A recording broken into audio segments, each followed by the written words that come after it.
अस्सलाम वालेकुम नाज़रीन व सामईन, आपका हमारे ATR उर्दू चैनल में खैर मकदम और इस्तकबाल है। आज हम आपके सामने फोर्ट विलियम कॉलेज के बारे में बात करेंगे। फोर्ट विलियम कॉलेज का क़याम कब हुआ, फोर्ट विलियम कॉलेज की खिदमात क्या हैं, फोर्ट विलियम कॉलेज ने क्या क्या कारहाय नुमायाँ अंजाम दिए हैं, इस बात को हम यहाँ पर समझेंगे और अच्छी तरह से। इससे बहुत सारे क्वेश्चंस पूछे जाते हैं, वो डाउट्स आपके क्लियर हो जाएंगे।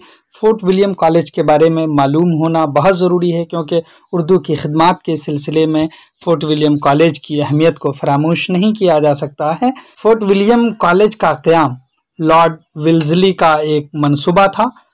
सन 1800 ईस्वी में ये कॉलेज कायम किया गया। लॉर्ड वेल्ज़ली को मालूम था कि हिंदुस्तानी ज़ुबान और माशरे की बुनियाद वाक़फियत के बग़ैर ईस्ट इंडिया कंपनी के मुलाज़मीन को कितनी मुश्किलों का सामना करना पड़ेगा। चुनांचे हिंदुस्तान में आमद के फ़ौरन बाद उसने कंपनी के मुलाज़मीन को हिंदुस्तानी ज़ुबानें सिखाने का मंसूबा बनाया, कॉलेज कायम किया और डॉक्टर जॉन गिलक्रिस्ट को इसका डायरेक्टर बनाया। इस कॉलेज के क़याम के मकासद सियासी थे, लेकिन इससे बिलवास्ता और बिलावास्ता तौर पर उर्दू अदब को फ़ायदा हुआ और उर्दू नस्र की एक मौसर तहरीक को जन्म दिया। तो आप ये से अगर पूछा जाए कि कॉलेज के क़याम का क्या मकसद था, तो आप बताइएगा सियासी मकसद था, लेकिन न चाहते हुए भी उर्दू को फ़ायदा हुआ और उर्दू नस्र की एक मौसर तहरीक बन गई। इसमें कोई शक नहीं कि फोर्ट विलियम कॉलेज ने उर्दू के तख्लीकी अदब में तसनीफ़ व तालीफ़ का कोई अहम कारनामा अंजाम नहीं दिया। कोई तबाज़ात किताब नहीं लिखी गई, बल्कि ज़्यादातर क्लासिकी ज़ुबानों की मशहूर और मकबूल किताबों ही को उर्दू में मुंतकिल करने की कोशिश की गई। लेकिन इस हकीकत को नज़रअंदाज नहीं किया जा सकता कि उर्दू नस्र की एक बाकायदा रिवायत कायम हो गई। उर्दू नस्र की बाकायदा रिवायत फोर्ट विलियम कॉलेज से कायम हुई। इस कॉलेज के तहत लिखने वाले मुसन्निफ़ों ने उर्दू को सलीस और सादा लिखने की कोशिश की, जो इससे पहले लिखी गई रंगीन मुरस्सा नस्र से बिल्कुल अलग है। तर्जमा भी लफ्ज़ी तर्जमा नहीं है, बल्कि मफ़हूम को उर्दू का जामा पहनाया गया है। इसलिए उन्होंने ज़ुबान का आज़ादाना इस्तेमाल किया और क़िस्से को हिंदुस्तानी माशरत बनाया। मीर अम्मन की बाग़ो बहार, हैदर बख्श हैदरी की तोता कहानी और निहाल चंद लाहौरी की मजहब इश्क इसकी बेहतरीन मिसालें हैं, जिनमें रोज़मर्रा का इस्तेमाल है और उसलूब सादा और आम फहम है। इन मुसन्निफ़ों ने अवामी दिलचस्पी को मद्देनज़र रखकर क़िस्सों और कहानियों को पेश किया। चुनांचे फ़ारसी और संस्कृत के अलावा क़िस्से और दास्तानें उर्दू में मुंतकिल कर लीं, जिनको सुनकर आवाम पर सहर तारी होता था।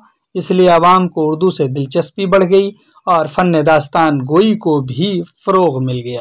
गोया कि अब ये देखिए, अगर सही बात कही जाए तो दास्तान को फ़रोग़ देने वाले अगर कोई इदारे हैं तो वो फोर्ट विलियम कॉलेज हैं। क़िस्सा चहार दुर्वेश, तोता कहानी, आराइश महफिल, दास्तान अमीर हमज़ा, क़िस्सा गुल बकाउली, काम कुंडला और शिकनतला को उर्दू में मुंतकिल किया गया और दास्तान अदब में खासा इजाफ़ा किया गया। इस तरह दास्तान निगारी की इब्तिदा फोर्ट विलियम कॉलेज ने ही की। अगर आपसे पूछा जाए कि दास्तान निगारी की इब्तिदा कहाँ से हुई, किस तहरीक से, तो आप फोर्ट विलियम कॉलेज का ही नाम लेंगे। उर्दू अदब को डॉक्टर जॉन गिलक्रिस्ट की ज़ात से सबसे ज़्यादा फ़ायदा हुआ। वो एक सर्जन थे, लेकिन ज़ाती कोशिश से उर्दू ज़ुबान सीखी और दिन रात मेहनत से उन्होंने 1787 ईस्वी में अंग्रेज़ी हिंदुस्तानी लुग़त मुरत्तब कर ली। एक और किताब हिंदुस्तानी ज़ुबान के क़वाइद शाये की और उसके बाद ही हिंदुस्तानी लिसानियात छपी और फिर उनके इस काम के लिए उर्दू ज़ुबान के माहिर होने के पेश नज़र फोर्ट विलियम कॉलेज का डायरेक्टर बनाया गया। उन्होंने निसाबी कुतुब पर तवज्जो की और हस्बे ज़रूरत ज़ुबान को आसान और आम फहम लिखने की तलक़ीन की और इशाअती काम की खुद निगरानी की।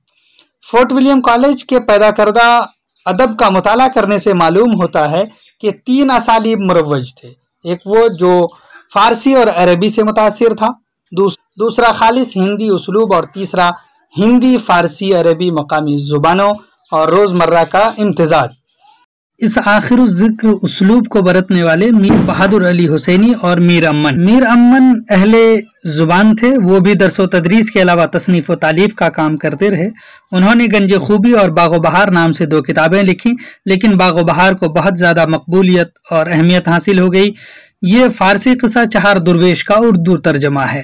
پہلے اس قصے کا ترجمہ میر عطا خان تحسین نے نوترزہ مرصع کے نام سے کیا تھا، لیکن اسلوب کی سادگی، سلاست اور تازگی کے بنا پر شہرت اور مقبولیت صرف باغ و بہار کو ملی۔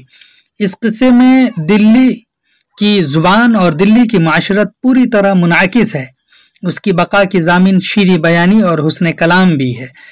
اس نے ترجمے کو تبازات کا درجہ دیا۔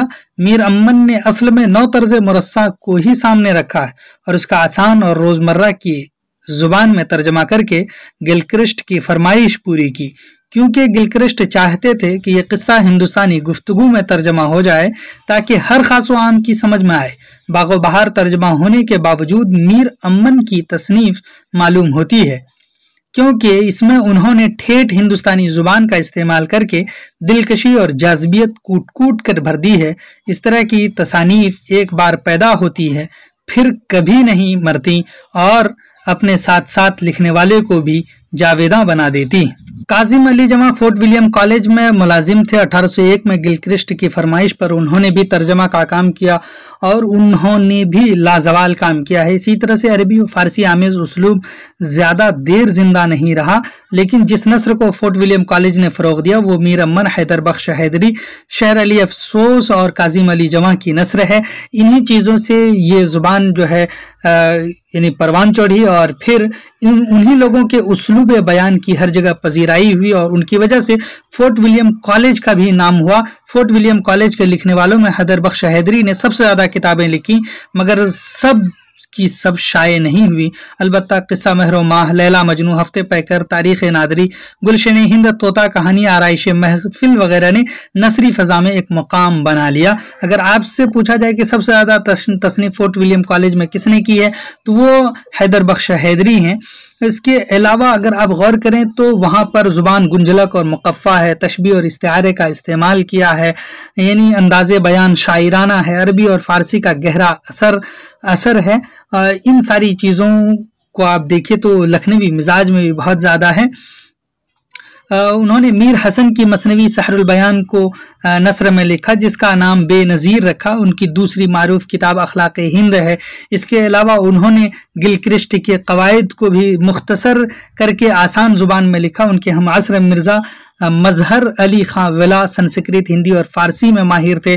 کئی کتابیں انہوں نے بھی لکھی۔ بیتال پچیسی اور تاریخ شیر شاہی قابل ذکر ہے۔ بیتال پچیسی کے بارے میں یہ بھی کہا جاتا ہے کہ محمد شاہ کے زمانے میں کسی نے برج بھاشا میں لکھا اور ولا نے اس کا اردو ترجمہ کیا۔ بہرحال فورٹ ولیم کالج سے باہر لکھنے والوں میں اس نثری اس قدر انشا نے اپنایا۔